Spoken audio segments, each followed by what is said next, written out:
नमस्ते, शुभ प्रभात। दैनिक जागरण के महत्वपूर्ण खबर में आप सभी का स्वागत है। आज हम बात करेंगे दैनिक जागरण की कुछ महत्वपूर्ण खबरों के बारे में। साथ ही एक यूपीएससी जो विगत वर्ष पूछा गया प्रश्न है उस पर भी चर्चा करेंगे।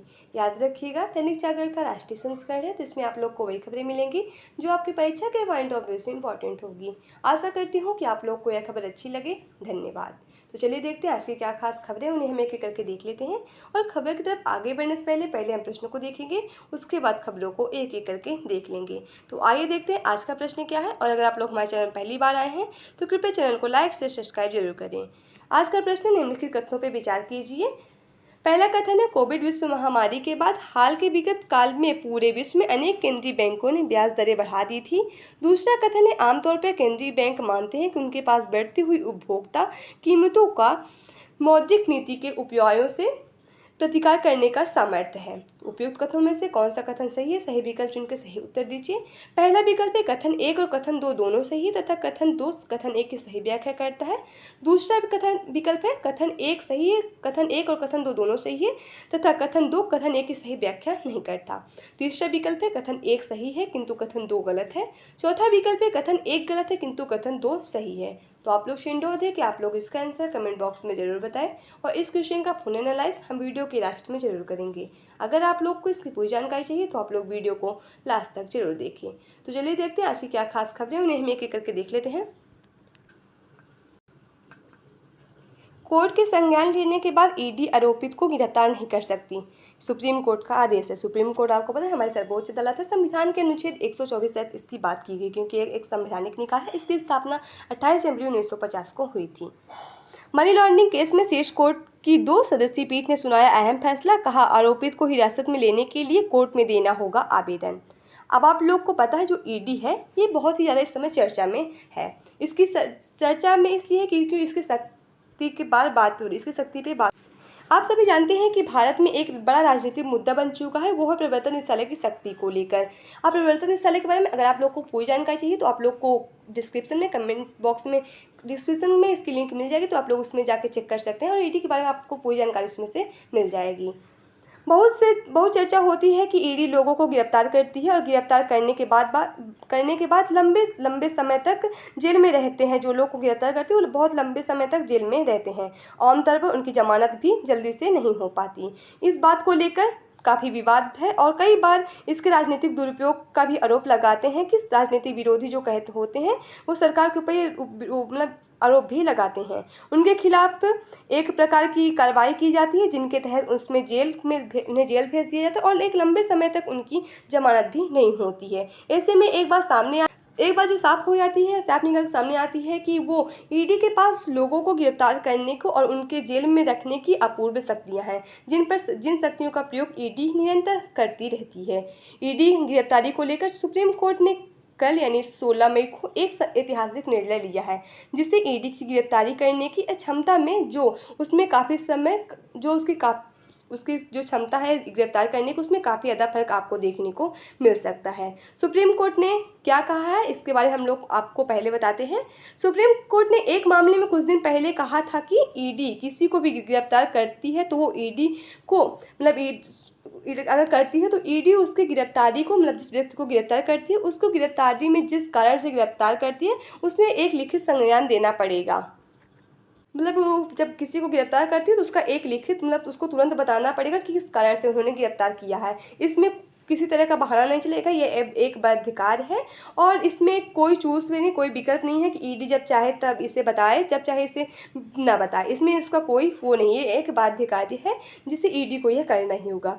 पहले जो आमतौर पे ईडी जो लोगों को गिरफ्तार करती थी आपको पता होगा वो पीएमएलए के धारा सेक्शन पीएमएलए के सेक्शन 19 के तहत गिरफ्तार की जाती थी। यानी prevention of money laundering act उसके सेक्शन 19 के तहत गिरफ्तार करती थी। इसके तहत जो गिरफ्तारी होती थी उसके बाद ईडी अपना काम करती थी।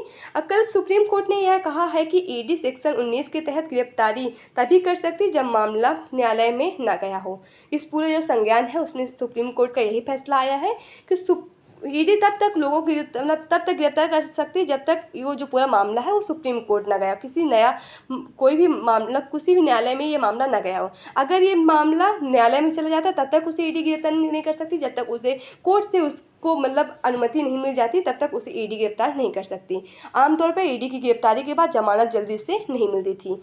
और पीएमएलए के सेक्शन 45 के तहत मतलब व्यक्ति को जमानत के लिए 2 तरह की शर्तें भी की जाती थी। और 2 तरह की शर्तें क्या होता था कि सरकारी वकीलों को सुनना पड़ेगा, और दूसरा है कि सुप्रीम कोर्ट तभी उन्हें बेल दे सकती है जब उन्हें लगे कि अपराध ये जो व्यक्ति है आगे चल के अपराध नहीं करेगा। यही पूरा इसमें पूरा मामला सामने आया है। अब इसका बाद में निर्णय क्या होता है इसके बारे में हम लोग आपको बात आते रहेंगे कि क्या इसका निर्णय सामने निकल के आता है, इसमें अब ईडी क्या कार्रवाई करती है, क्योंकि उसकी एक तरह की उसकी शक्ति को थोड़ा सा बाध्यकारी किया गया तो उसमें काफ़ी ज़्यादा फर्क देखने को मिलेगा। 5 दिनों तक लू की चपेट में रहेगा उत्तर भारत। कई हिस्सों में 45 के पार पहुंच सकता है अधिकतम तापमान। मौसम विभाग ने पश्चिम भारत के लिए जारी किया ऑरेंज अलर्ट। अब यहाँ आपको पूरी राजधानी से जुड़ी खबरें मिल जाएंगी। स्वाति पर सवाल से बुझ गया केजरीवाल का चेहरा। अब देख रहे पूरी वही राजनीति चलेंगी जो आप लोग के लिए इतना इम्पोर्टेंट है नहीं। हाइपरटेंशन की नहीं है टेंशन।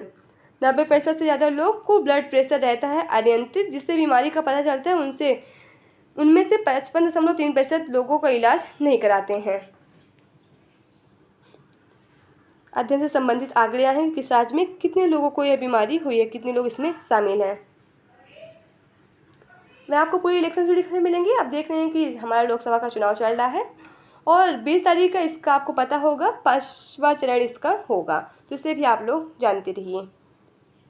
और ये जो पूरा चुनाव होता है इलेक्शन कमीशन ऑफ इंडिया के तहत कराया जाता है, भारतीय निर्वाचन आयोग, जिसे आप लोग आम भाषा में चुनाव आयोग भी कहते हैं। यह एक संवैधानिक संस्था, संविधान के अनुच्छेद 324 तक इसकी बात की गई है। और इसके जो पहले मुख्य चुनाव आयुक्त थे वो सुकुमार सेन है, और वर्तमान में जो मुख्य चुनाव आयुक्त है वो राजीव कुमार है। और जो अभी 2 नए चुनाव आयुक्त बनाए गए उनका नाम आप लोग कमेंट बॉक्स के माध्यम से जरूर बताएं। और पहली जो महिला मुख्य चुनाव आयुक्त है उनका भी नाम आप लोग कमेंट बॉक्स के माध्यम से जरूर बताएं। अब देख रहे हैं वो पूरी राजनीति से जुड़ी खबरें मिलेंगी। सभी नेता अपनी अपनी बातें बताएंगे कि मेरी सरकार आएगी तो हम ये करेंगे, वो आएगी तो ये करेंगे, तो आप लोग बस इसमें ध्यान मत दीजिए। देश की पहली डिजिटल फोरेंसिक लैब खोलेगी आतंकियों के फोन और ड्रोन के राज। गौतम बुद्ध विश्वविद्यालय में बनकर तैयार हुई लैब अगले माह में होगी संचालित। सीमा पर पकड़े गए ड्रोन से पता लगेगा कि उसके क्या मकसद है और उसे किस लिए भेजा गया था। किस बॉर्डर पर कितने ड्रोन मिले हैं ये पूरा यहाँ पास आंकड़ा है कि पंजाब में 380 ड्रोन मिले हैं और राजस्थान में 40, जम्मू में जो है 50 मिले हैं और गुजरात में 30 ड्रोन मिले हैं। 2000 से 2023 के बीच बीएसएफ की कार्रवाई के तहत ये पूरा आंकड़ा सामने आया है। यह आप लोग का संपादकीय पात्र है। आप लोग के लिए प्रीलिम्स, मेंस, इंटरव्यू, अन्य प्रतियोगी परीक्षा जुड़ी खबरें मिलेंगी, जिससे भी आप लोग पढ़ लीजिए। और आज का जो आर्टिकल लिखा हुआ है वो राजनीति से लेकर लिखा है कि जो विपक्षी नेता मोदी की साय की बात कर भाजपा को विभाजन दिखाने का प्रयास कर रहे हैं, वो पार्टी के कार्यप्रणाली और क्षेत्र से परिवर्तित नहीं है, एक दूसरे के पूरक है मोदी और शाह। इसमें कहा गया है कि मतलब इसमें जो अरविंद केजरीवाल हैं उन्हें अभी हाल ही में उन्हें अंतिम जमानत मिली है। उन्होंने कहा कि सिनुगा छेड़ा है कि अगर आप लोग भाजपा को वोट देते तो अगले 45 साल होने पर नरेंद्र मोदी प्रधानमंत्री पद छोड़कर अपनी जगह अमित शाह को ताजपोशी करेंगे। इसी पे बयान लेके काफ़ी ज़्यादा हलचल मची हुई है कि क्या होगा आगे। अब देख रहे हैं कि ये इलेक्शन से जुड़ी खबरें आप लोग के लिए इतना इंपॉर्टेंट होती ही हैं, और ये लोग क्या नेता क्या बयान करते हैं वो भी आप लोग के इंपॉर्टेंट नहीं, क्योंकि इनके लिए कोई बाध्यकारी नहीं है कि ये लोग जो बोलते हैं वो आगे अगर सत्ता में इनकी सरकार आती है तो पूरा ही करेंगे। इससे आप लोग को पढ़ने की इतनी ज़रूरत है नहीं। जनसांख्यिकीय संतुलन की आवश्यकता। वर्ष 1950 से 2015 की कुल जनसंख्या में हिंदुओं की हिस्सेदारी में 7.82% की आई कमी, जबकि मुस्लिमों की हिस्सेदारी में 43.15% की हुई वृद्धि। कई अन्य देश भी हैं जहां बहुसंख्यक आबादी गैर मुस्लिम थी, उनकी हिस्सेदारी में कमी आई है, और अल्पसंख्यक आबादी जो मुस्लिम है उनकी बढ़ी है। पाकिस्तान और बांग्लादेश में जहाँ मुस्लिमों को बहुसंख्यक उनकी हिस्सेदारी और बढ़ी है। यानी सवाल अल्पसंख्यकों की आबादी बढ़ने का नहीं बल्कि दुनिया में मुस्लिम आबादी बढ़ने का है, जिसका असर विश्व के अधिकांश देशों में देखने को मिल रहा है। अभी हाल ही में प्रधानमंत्री की आर्थिक सलाहकार परिषद की तरफ से यह रिपोर्ट जारी की गई है।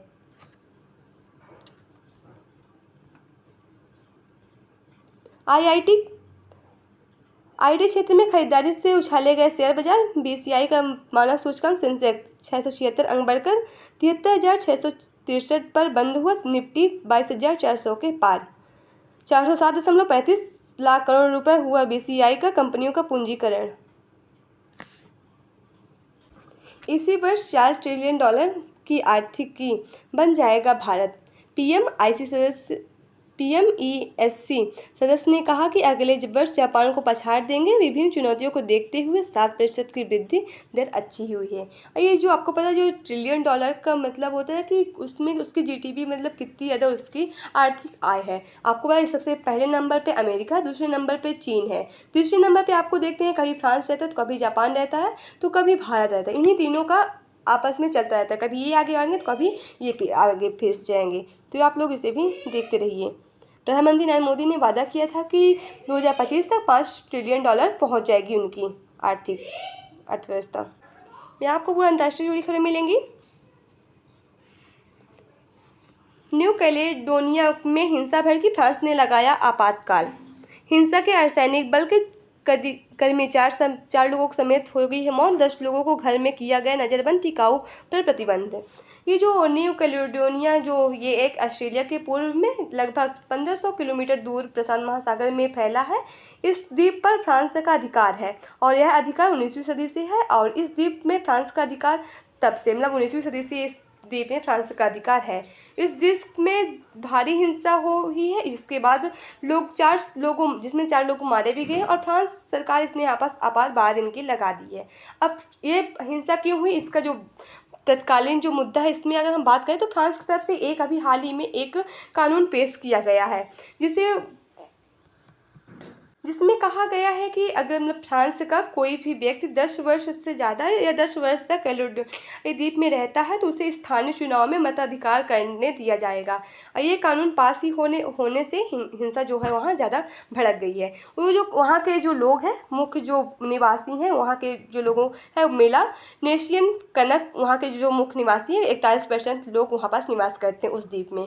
उनका कहना है कि ऐसे में तो बहुत से फ्रांसीसी लोग आ जाएंगे जो यहाँ पास निवास करेंगे। उस तरह में हमारी हमारी जो निजी बातें उन वो लोग हस्तक्षेप करेंगे, हमारी नीतियों में वो लोग हस्तक्षेप करेंगे। इसलिए हमारी जो अल्पसंख्यक जानती वो कम होती चली जाएगी और जो फ्रांसीसी लोग हैं उनकी आबादी बढ़ती जाएगी।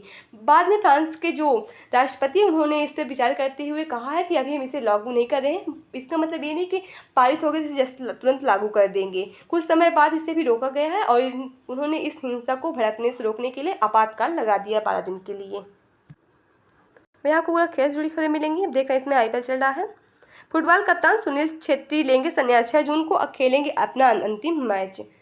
6 जून को ये अपना अंतिम मतलब मैच खेलेंगे। कहाँ खेलेंगे? इंडिया वर्सेस कुवैत के बीच इनका यह मैच होगा और यह सॉल्ट लेक स्टेडियम कोलकाता में होगा। इन्होंने कहा है कि इनके लाइफ का ये नेशनल टीम के अंदर ये इनका अंतिम मैच होगा जो 6 जून को होगा और ये 6 जून को संन्यास लेने वाले हैं। अगर सुनील छेत्री के बारे में अगर हम बात करें तो भारत की ओर से 150 मैच खेलने वाले एकमात्र फुटबॉलर हैं और इन्होंने अभी जो अपना 150वां मैच जो इन्होंने खेला है कुछ दिन पहले अफगानिस्तान के विरुद्ध खेला था।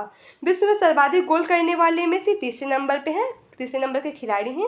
पहले नंबर पे रोनाल्डो हैं, दूसरे नंबर पे मेसी हैं, तीसरे नंबर पे सुनील छेत्री हैं। तो इसे भी आप लोग जानते रहिए। यहाँ आपको परीक्षा के पालन से चैनल से जुड़ी खबरें मिलेंगी तो इसे आप लोग जरूर पढ़िए। मैक्सवेल और थॉमस सटन ने पेश की पहली रंगीन तस्वीर। 1861 में आज ही के दिन भौतिकी विज्ञान जेम्स क्लर्क मैक्सवेल ने इंग्लैंड के रॉयल इंस्टीट्यूट में पहली रंगीन तस्वीर पेश की थी। तस्वीर में एक रिबन दिखाया गया था। इसे फोटोग्राफर थॉमस सटन ने मैक्सवेल की 3 कलर प्रोसेसिंग का प्रयोग करते हुए बनाया था। हुमायूं और शेरशाह के सूरी के बीच लड़ी गई कन्नौज की लड़ाई। 1540 में आज ही मुगल बादशाह हुमायूं और अफगान सरदार शेरशाह सूरी के बीच कन्नौज की लड़ाई लड़ी गई थी। कुछ घंटे चली इस लड़ाई में सूरी की जीत हुई एवं हुमायूं को भगाकर अपनी जान बचानी पड़ी थी।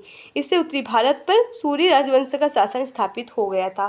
देख रहे जो आप लोग को इससे मिडेवल हिस्ट्री जो है उससे ये पूरा रिलेटेड आपको जो मध्य भारत में आए लोगों का जो शासन था ना उन्हीं पे लेके बातें हो रही हैं। तो ये देख रहे कि आपके जो यूपीएससी अगर आप लोग की तैयारी करें तो उसके लिए इतना मिडेवल हिस्ट्री इंपॉर्टेंट नहीं है, लेकिन फिर भी आप लोग अगर उसकी तैयारी करें तो इससे आप लोग को एक बार पढ़ना जरूरी है। जिससे आप लोग जरूर पढ़िएगा। इसका मतलब ये नहीं कि उसमें से प्रश्न नहीं आता तो उसको छोड़ दें बीच में। विद्युत चुंबकीय हस्तक्षेप से नहीं बाधित होंगे रडार और इंटरनेट। IIT मंडी के शोधकर्ताओं ने प्राकृतिक रेशों से बनी सामग्री तैयार किया नया मटेरियल। सेना के उपकरणों में भी होगा यह प्रभावी। हवाई जहाज के सामने रखने की जगह और ड्रोन में भी किया जा सकता है इसका प्रयोग। फिनलैंड के VTT रिसर्च सेंटर ने वैज्ञानिकों के साथ मिलकर यह किया है शोध। बिना आपको मूवीज जुड़ी खबर मिलेगी, अगर इंटरेस्ट हो पाई है ना तो कोई बात ही नहीं। तो आज की खबर समाप्त होती है। आशा करती हूँ कि आप लोग को यह खबर अच्छी लगी। अगर खबर अच्छी लगे तो कृपया चैनल को लाइक शेयर सब्सक्राइब जरूर करें।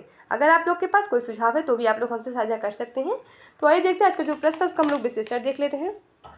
आज का प्रश्न निम्नलिखित कथनों पर विचार कीजिए।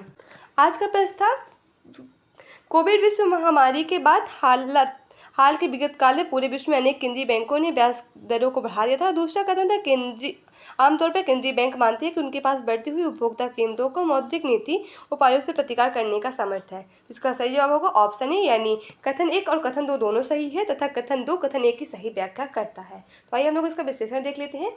कोविड महामारी के बाद के हाल के विगत काल में विश्व भर में अनेक केंद्रीय बैंकों ने महामारी के उपरांत की मुद्रास्फीति को रोकने के लिए ब्याज दरों को बढ़ोतरी की थी। उदाहरण के लिए RBI की मौद्रिक नीति समिति मई 2022 में कई बार दरों में बढ़ोतरी कर चुकी है। अतः कथन 1 सही है। केंद्रीय बैंकों को आमतौर पर वस्तुओं की बढ़ती कीमतों को नियंत्रित करने का कार्य सौंपा जाता है। केंद्रीय बैंक द्वारा आर्थिक उतार चढ़ाव का प्रबंधन करने तथा मूल्य स्थिरता प्राप्त करने के लिए मौद्रिक नीति का उपयोग किया जाता है। अतः कथन 2 भी सही है। आज की खबरें समाप्त होती है। आशा करती हूँ कि आप लोग को यह खबर अच्छी लगे। धन्यवाद।